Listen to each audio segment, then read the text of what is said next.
Сәлем достар, бүгін осындай видеода көріп тұрғандарыңыздай өте воздушный, ісіп шығатын, ауызда еритін, өте дәмді кекс дайындайтын боламыз. Дәл осылай видеодағыдай жұмсақ дәмді болып шығады. Бұл кексті дайындау үшін бізге бір жұмыртқа, бір пиала шекер, жарты пиала май, бір кесе айран, ұн және де разрыхлитель керек болады. Алдымен шекермен жұмыртқаны жақсы араластырып алып, артынша майда құямыз. Осылай видеодағыдай араластырып алған соң бір кесе айранымызды құйып, масаларды біріктіреміз. Содан соң онда електен өткізіп саламыз. Міндетті түрде електен өткізіңіздер, сонда көтеріліп әдемі болып шығады. Сосын бізде разрыхлительді салып, қою масса болғанша араластырамыз. Қатты қою болу шарт емес.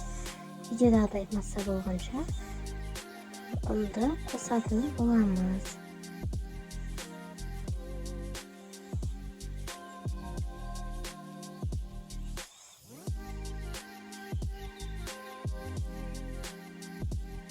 Осындай масса болуы керек.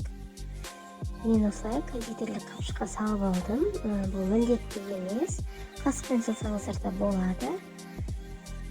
Өзіме ыңғайлы болу үшін осылай салып алдым.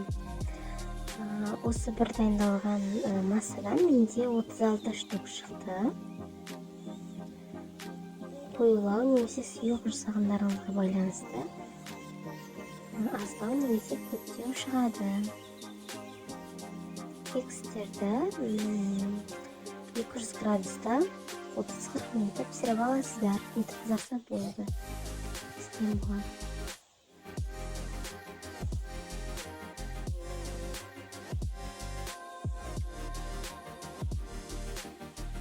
Силиконды ыдыстарға май жақпаймыз.